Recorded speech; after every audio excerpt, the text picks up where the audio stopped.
une famille que vous ne devez jamais ignorer, c'est la bataille ignorée. Dis après moi, bataille ignorée. La première bataille, c'est la bataille que vous ignorez dans votre famille. Qu'est-ce que c'est une bataille ignorée? La bataille ignorée est celle que vous connaissez dans votre famille. En observant votre lignée familiale, lorsque vous regardez du côté de ta mère, du côté de ton père, lorsque vous regardez, vous voyez des hôtels dominants et des hôtels moins dominants. Vous le savez, en regardant la lignée de ta famille, quand tu regardes les enfants de ton père, tu constates que vous avez la même forme de problème, la même sorte de maladie. Vous avez la même finalité de situation. Mais vous ne faites rien. Vous connaissez, vous voyez, mais vous ignorez cela. Vous dites, non, je ne vais rien faire. Ça, c'est le premier combat ou la première bataille que vous avez observé. Vous avez constaté, dans cette famille, il y a plus de diabétiques. Dans cette famille, il y a plus de gens qui ont des problèmes de cœur. Dans cette famille, il y a moins de gens qui se marient. Dans cette famille, il y a plus de divorces. Dans cette famille, il faut faire d'abord des enfants avant de te marier. Dans cette famille,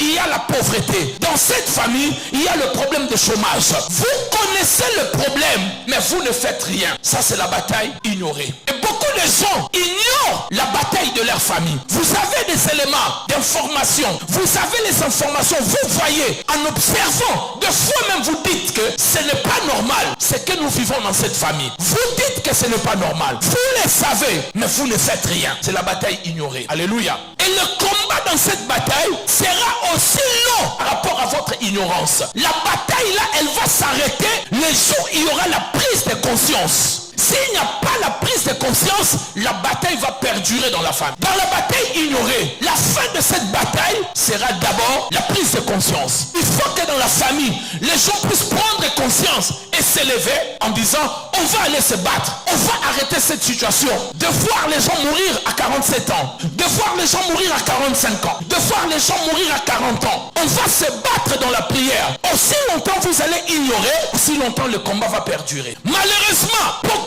de gens, je peux vous assurer, beaucoup de gens sont les propres bourreaux de leurs problèmes. Regardez, il y a des gens qui ont des combats. Certains prient avec nous. Certains sont dans la rue. On leur demande de venir combattre pour leur famille. Les gens ne viennent pas. Même là, pendant que je prêche, il y a des gens qui ne m'écoutent pas. Il y a des gens qui ne vont pas prier. Mais vous attendez une baguette magique pour arrêter votre problème. Personne ne combattra pour toi. Toi-même, tu dois combattre pour ta famille. Chacun a ses problèmes, mes bien-aimés. J'ai mes problèmes, je combats. Ma femme a des problèmes, combat. Mon fils a ses problèmes, combat. Vous aussi, vous avez vos problèmes, apprenez à combattre. Nous venons pour vous montrer la lumière, la vérité, et nous entendons le moment de prière pour que chacun puisse aller se battre et trouver la solution pour sa famille. Deuxième sorte de bataille, c'est la bataille cachée. Nous avons parlé de la bataille ignorée et la bataille cachée. La bataille cachée ici, ce sont des alliances qui ont été tissées dans votre famille. Ce sont des choses que vos parents, vos ancêtres ont pu faire, mais sans pour autant vous dire ce qu'ils avaient fait. Et ici, cette bataille prendra fin le jour où vous allez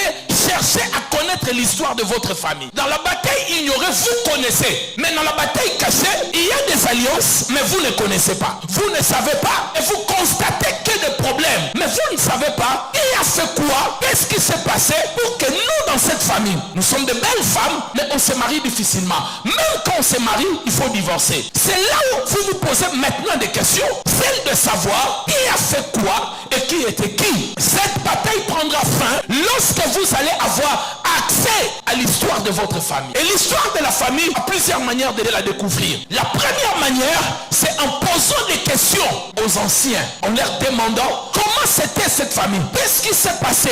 Qui était notre grand-père? Tu viens d'une famille où le grand-père était féticheur. Donner de fétiches aux gens. Et comment tu penses qu'on va te laisser comme ça? Non, on ne peut pas te laisser comme ça. Parce que toute personne qui vient dans une famille de féticheurs, une famille de rois, de reines, de prêtres, cette personne à la naissance a été déjà consacrée pour qu'un jour puisse servir le diable. Maintenant, quand tu deviens chrétien, tu échappes au diable. Le diable ne va pas te laisser. Il va revenir pour dire, tu as été consacré pour me servir. Il va compliquer même ta foi chrétienne, même ta vie chrétienne. Il va le compliquer si tu n'es pas fervent dans la prière. Je ne dis pas que ici Satan est plus fort que Dieu. Je suis en train de dire qu'il faut prendre conscience de quoi?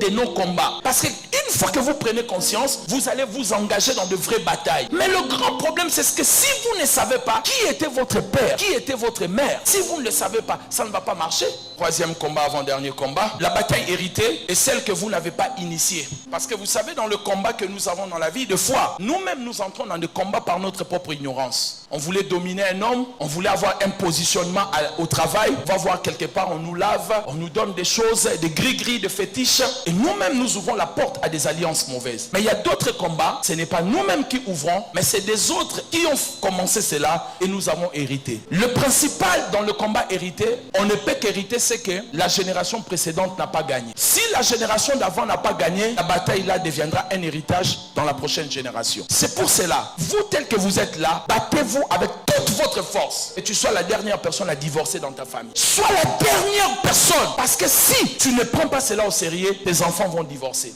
Et je vais vous le montrer tout à l'heure dans la Bible. Amen. La bataille héritée.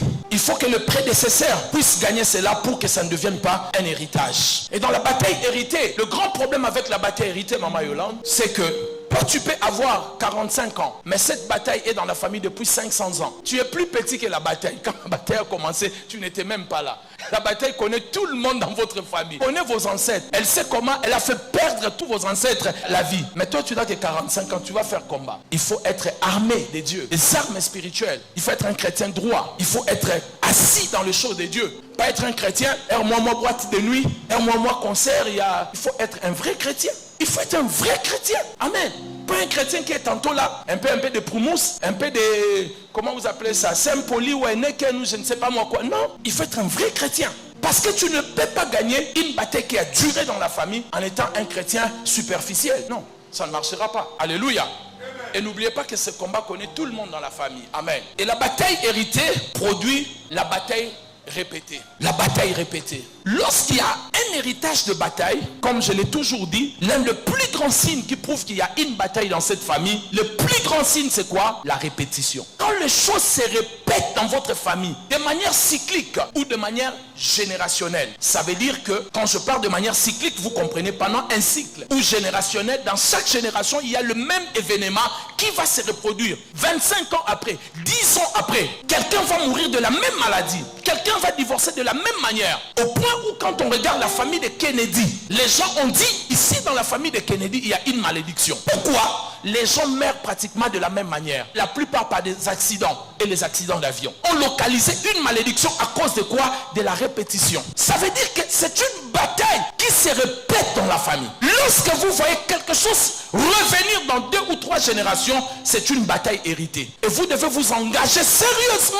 Ça veut simplement dire, nous n'avons pas encore gagné cette bataille dans la famille. C'est pour cela, ça devient notre héritage. Et ainsi, dans la Bible, nous pouvons voir, on le sent, parmi les femmes de patriarches, elles toutes étaient des stériles. Première femme de patriarche, c'était Sarah. Sarah était stérile. Genèse 12, verset 11. Genèse 26, verset 6 à 7. On nous parle de Rebecca. Rebecca était aussi stérile. Vous comprenez? Mais quand on arrive à la 3e génération, Rachel aussi était stérile. Et il y a des familles comme ça. Vous voyez la stérilité. Vous ne pouvez pas faire des enfants avant 5 ans de mariage.